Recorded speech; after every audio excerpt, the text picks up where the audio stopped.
Los estadísticos de forma son aquellos que cuando miran un conjunto de datos buscan conceptos como simetría o nivel de concentración en unos datos. Son bastante dependientes de los tres tipos anteriores. Ya habéis visto, por ejemplo, que un estadístico de dispersión utiliza un estadístico de centro. Pues los estadísticos de forma utilizan mucho los estadísticos de dispersión y los de centro combinados. Cuando en estadística hablamos de simetría, hablamos que respecto a un centro, las magnitudes de los datos por los lados son similares o iguales. Cuanto más similares se parecen, decimos que hay más simetría y cuanto menos similares se parecen, decimos que hay asimetría.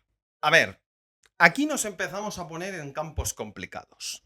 Hablando en plata, los estadísticos de forma tienen poco aporte en el campo de la estadística descriptiva. Son útiles para ver si en un conjunto de datos hay un lado que tenga más peso que el otro. Pero no hay nada que no podrías ver jugando un poco con los otros tipos de estadísticos. De hecho, te voy a explicar un pequeño estadístico de forma sencillo construido a partir de la diferencia de los dos centros que hemos visto antes. Es un estadístico que no ha encontrado un nombre formal, pero es la diferencia media-mediana. Es fácil decir que haya simetría entre los datos cuando, por ejemplo, tienes dos centros y no coinciden en el mismo punto. ¿Tiene esto algún sentido? Pues mucho. Cuando restas la media menos la mediana y encuentras que hay una diferencia que no es nula, significa que los datos están pesando más de un lado que del otro. Hay un lado en el que tienes o más individuos pero menos peso, o menos individuos pero con mucho más peso. En cualquiera de las formas significa que la simetría se está rompiendo. Es una primera pista para saber si hay observaciones influyentes entre tus datos. Si al restar la media te queda un número por debajo de cero, es decir, negativo, significa que los datos bajos están teniendo bastante influencia. Mientras que si el resultado es positivo, significa que los números altos tienen valores influyentes. Es un pequeño truco sencillo, pero que ya permite a gente neófita en la estadística identificar si unos datos tienen outliers o datos fuera de lugar. Otra forma de verlo también es que si encuentras una cierta forma de asimetría, significa que tienen varianzas en la dispersión, es decir, no todas las regiones concentran igual la misma cantidad de datos o las mismas magnitudes de datos. A ver, existen otros estadísticos de forma, pero no me los he encontrado en mi vida profesional, solo me acuerdo de ellos de cuando era estudiante, y las sensaciones no fueron buenas.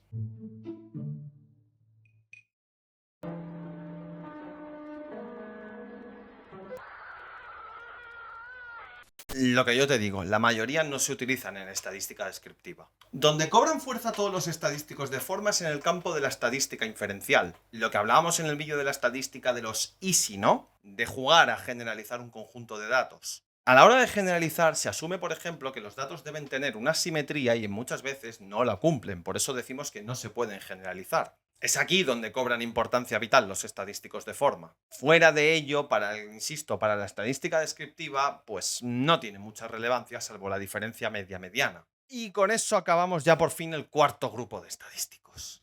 Madre mía, chiquillo, lo que llevo aquí grabando no está escrito. Tengo la garganta como un erizo.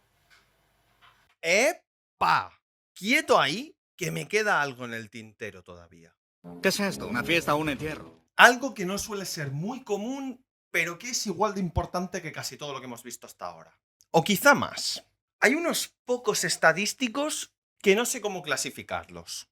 Yo te diría que son estadísticos de centro, pero no he encontrado ninguna información ni ninguna fuente que me permita validar este pensamiento. Y no soy el único, ¿eh? De hecho, mientras preparaba este vídeo he discutido con varios estadísticos y han surgido opiniones bastante variopintas. No sabemos cómo acabar de clasificar estos estadísticos aún. De modo que me he tomado la libertad de llamarlo como tierras raras. Un buen homenaje a la tabla periódica. Solo que lo voy a llamar medidas de frecuencia y asociación. Me explico. Todo lo descrito en este vídeo es cuando los datos son números. Pero ¿qué hacemos cuando los datos no son números? ¿Qué haces, por ejemplo, cuando hay unos datos que son hombre o mujer? O sí o no. En este caso, lo que te queda es agruparlos y compararlos entre ellos. Hacer el recuento de veces que aparece esa categoría en los datos y contarlos para ver cómo va la cosa. No he puesto ningún ejemplo con datos que yo tenía de expectativas porque no le he puesto. Sinceramente, esta sección es un poco improvisada. Pero me parecía igual de importante hablar de esto porque muchas veces son los grandes ignorados dentro de la estadística. Vamos a ver las medidas de frecuencia y asociación rápidamente, a pesar de que algún día seguramente tendrán su propio vídeo aparte. Pero por lo menos les haremos una presentación digna. La proporción. La proporción es un estadístico de frecuencia que te dice las veces que aparece una categoría respecto al total de todos los datos. Está expresada normalmente como 0 o 1. Para calcularla es sencillo. Cuentas la cantidad de veces que aparece una categoría y divides por el total de datos. Es como una media, pero no hay magnitud. Solo todos los individuos valen 1 y haces una media respecto al total. La frecuencia. Como una proporción, pero para datos numéricos. ¿Pero no decías que esta sección era para datos no numéricos? ¿Y yo no te decía que esta sección es rara y que va por su cuenta? La frecuencia es el número de veces que uno de los datos se repiten dentro de tu conjunto. Como la moda, pero sin ser el que más se repite, sino cuántas veces se repite cada uno. Este concepto, por ejemplo, tiene sentido cuando hablas de dados. Tienes unos cuantos números, pero son poquitos. Y es que mi número 10.375.975 se repite X cantidad de veces. Así no. Así no. Otro estadístico aparte, las odds. Las odds son como una proporción, sin embargo se calculan en lugar de dividir por el total de datos, se divide por la cantidad de datos que no son la categoría que te interesa. La tasa. La tasa es una proporción a lo largo del tiempo, es decir, requiere contrastar datos con un tiempo específico. Estrictamente definida sería la cantidad de datos de una categoría partido del instante de tiempo. En este caso, el tiempo es el dato que tiene que estar ordenado para que tenga sentido.